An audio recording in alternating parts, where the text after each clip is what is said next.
Welcome, dearest students.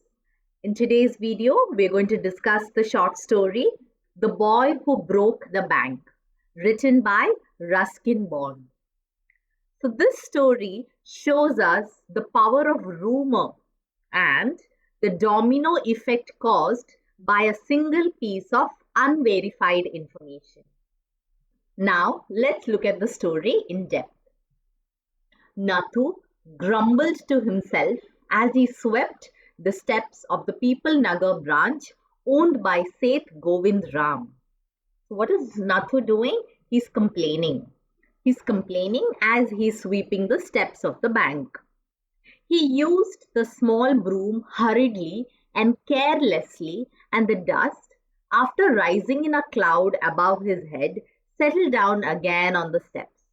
So it seems that Nathu here is dissatisfied or disgruntled about something.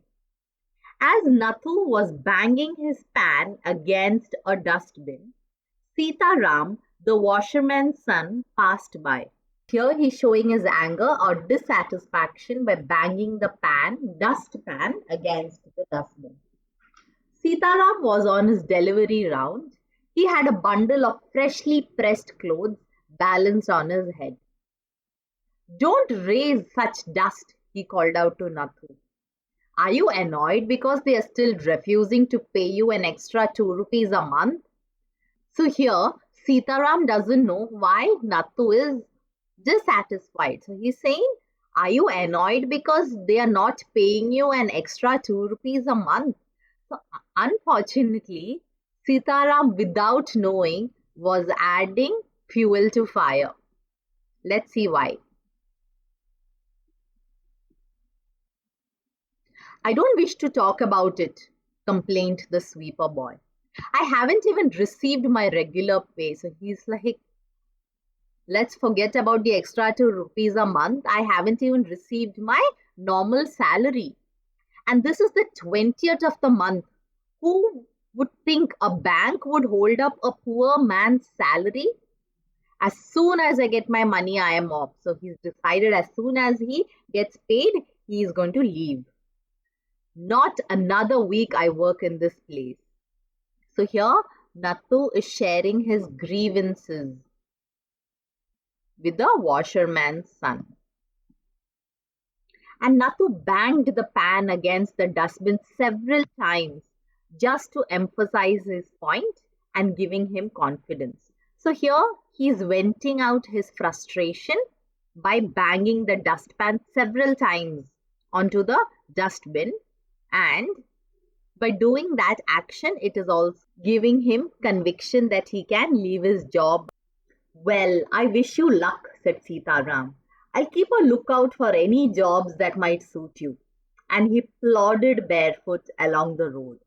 So the meaning of the word plodded means walking slowly with heavy steps.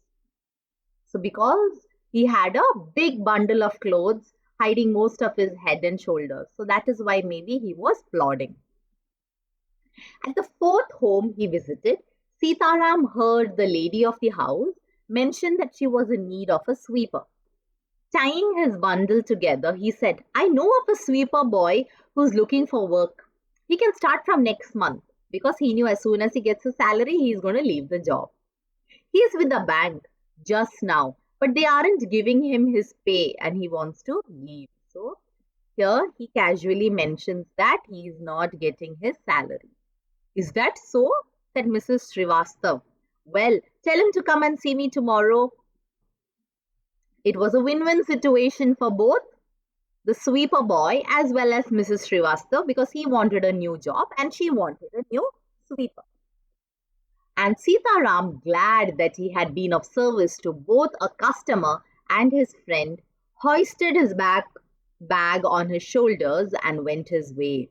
So here Sitaram is pleased because he was of use. Mrs. Srivastava had to do some shopping. She gave instructions to the Aya. So Aya here is the nanny who takes care of the baby, about looking after the baby, and told the cook not to be late with the midday meal. Then she set out for the People Nagar marketplace to make her customary tour of the cloth shops. So she had gone shopping. A large shady tamarind tree grew at one end of the bazaar, and it was here that Mrs. Srivastava found her friend, Mrs. Bhushan, sheltering from the heat. So she found her friend under the large tamarind tree where she was seeking respite from the heat. Mrs. Bhushan was fanning herself with a large handkerchief. She complained of the summer, which she affirmed was definitely the hottest in the history of People Nagar. The climate was sultry, and Mrs. Bhushan was complaining. She then showed Mrs. Srivastava a sample of the cloth she was going to buy, and for 5 minutes they discussed its shade, texture, and design. Having exhausted this topic, Mrs. Srivastava said, "Do you know, my dear, that Seth Govindram's bank can't even pay its employees?" So here, if you see, she knew that the sweeper boy didn't get paid, but here she's added her own information saying that the employees themselves are not paid. Only this morning, I heard a complaint from their sweeper who hadn't received his wage for over a month. She is adding some information and telling her friend. "Shocking," remarked Mrs. Bhushan. "If they can't pay the sweeper, they must be in a bad way. None of the others could be getting paid either." So here they are speculating reasons and they are guessing without even verifying the information if it is certain. She left Mrs. Srivastava at the tamarind tree and went in search of her husband, who was sitting in front of Kamal Kishore's photographic shop, talking with the owner. "So there you are," cried Mrs. Bhushan. "I have been looking for you for almost an hour. Where did you disappear?" "Nowhere," replied Mr. Bhushan.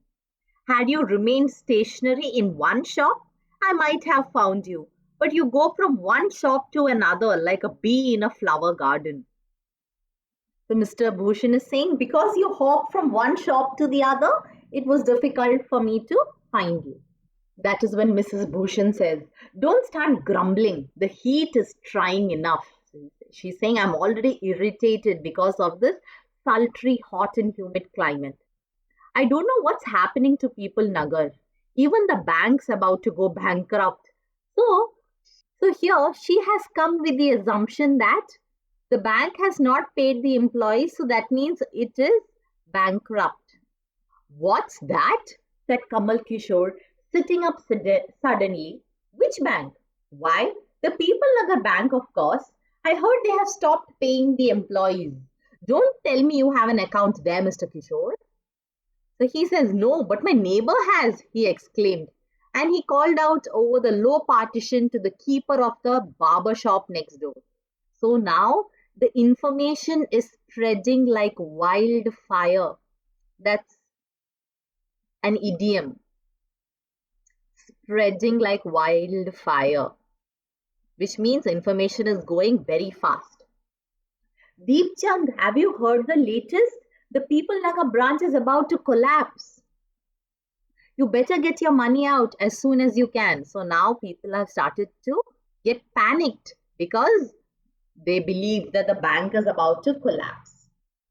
Deep Chand, who was cutting the hair of an elderly gentleman, was so startled that his hand shook and he nicked his customer's right ear.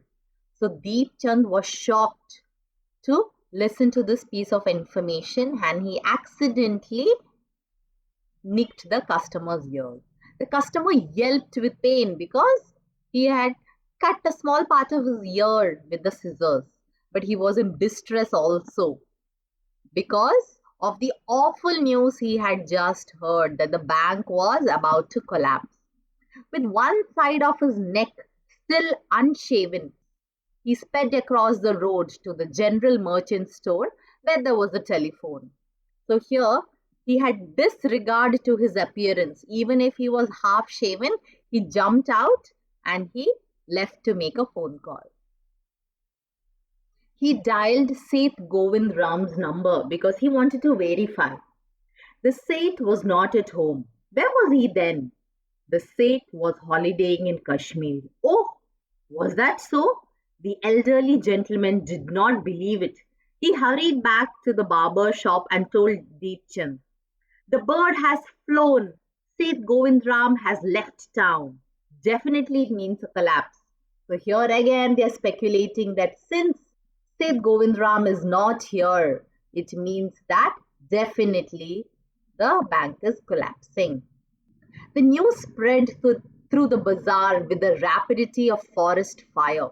From the general merchants, it traveled to the shops, circulated amongst the customers, and then spread with them in various directions to the beetle seller, the tailor, the free vendor, the jeweler, the beggar sitting on the pavement. So news spread across the entire town.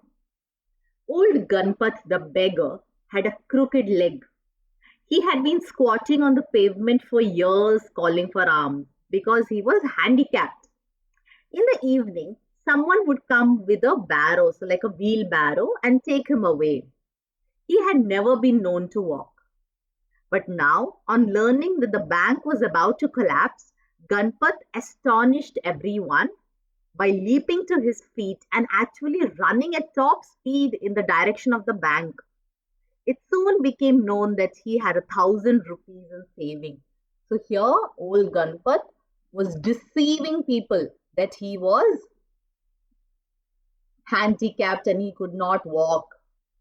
But he could actually run, and he ran to the bank because he heard the bank was about to collapse and he had 1,000 rupees in saving. Men stood in groups at street corners discussing the situation.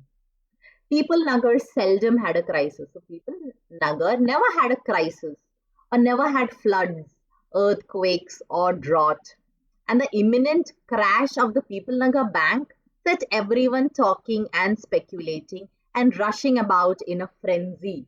So people were all in a hysteria, or people were going crazy because nothing had happened to People Nagar until now, and this was one of the first incidents that had taken place.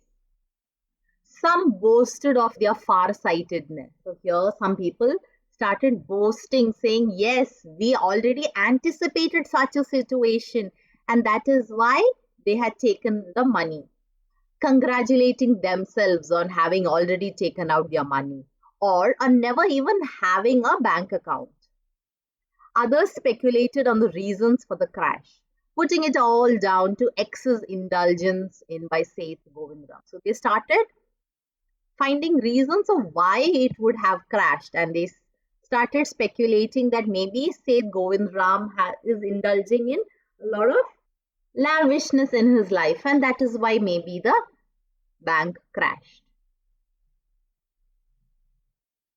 So here people are forming their own inference without even verifying the information. The Seth had fled the state, said one. He had fled the country, said another. He was hiding in People Nagar, said a third. He had hanged himself from the tamarind tree, said a fourth, and had been found that morning by the sweeper boy. So people started saying all sorts of things. By noon, the small bank had gone through all its ready cash because people were scared and they wanted to take out all their money. And the harassed manager was in a dilemma. So the manager was in a tight spot here. Emergency funds could only be obtained from another bank some 30 miles distant, and he wasn't sure he could persuade the crowd to wait until then because the crowd was really impatient and they wanted their money immediately. And there was no way of contacting Seth Govindram on his houseboat in Kashmir. So he did not know what to do, whether to get emergency funds and how to pacify the crowd waiting outside. People were turned back from the counters and told to return the following day because that is when he could arrange the money. They did not like the sound of that. And so they gathered outside on the steps of the bank shouting, "Give us our money or we will break in." So they started harassing the manager and started blackmailing him. And fetch the safe. We know he is hiding in a safe deposit locker. So they think the safe is actually hiding away from the people because the bank is in a bankruptcy. Mischief makers who didn't have a paisa in the bank joined the crowd and aggravated their mood. So some mischievous people who did not even have a bank account started provoking the crowd. The manager stood at the door and tried to placate them. Placate is pacify. He declared that the bank had plenty of money but no immediate means of collecting it. He urged them to go home and come back the next day. So he was trying to console the people, saying, "We have money, but I will get it to you by tomorrow." "We want it now," chanted some of the crowd. Now, now, now. So they were impatient. And a brick hurtled through the air and crashed through the plate glass window of the People Nagar branch. Nathu arrived next morning to sweep the steps of the bank. He saw the refuse and the broken glass and the stones cluttering the steps. Raising his hand in a gesture of horror and disgust, he cried, "Hooligans! Sons of donkeys!" So here he's expressing his annoyance by shouting at the people, whoever has created this chaos. As though it isn't bad enough to be paid late, it seems my work has also to be increased. He smote the steps with his broom, scattering the refuse. So here, smote means strike with a firm blow. So he's showing his annoyance by scattering the waste across the floor. "Good morning, Nathu," said the washerman's boy, getting down from his bicycle. "Are you ready to take up a new job from the 1st of next month? You will have to, I suppose, now that the bank is going out of business." He says, "Anyway, you will have to take a new job looking at the situation of the bank." "How's that?" said Nathu. So he did not know about the situation. "Haven't you heard? Well, you better wait here until half the population of People Nagar arrives to claim their money." And he waves cheerfully. He did not have a bank account and sped away on a cycle. So he was very cheerful and happy because he did not have a bank account and he was not losing any money. Nathu went back to sweeping the steps, muttering to himself. When he had finished his work, he sat down on the highest step to await the arrival of the manager. He was determined to get his pay. And he was like, "No matter what, today I'm definitely going to get my pay." "Who would have thought the bank would collapse?" he said to himself, and looked thoughtfully into the distance. "I wonder how it could have happened." So he's reflecting on the unexpected turn of events. So he's thinking to himself, how did such a situation start? And he's oblivious that he was the one who started the domino effect by first cribbing about not getting his salary, and that situation exasperated to this level. So this story shows us how a rumor can cause total chaos in a society and how people react to uncertainty. Therefore, we should always verify a rumor before it goes out of hand.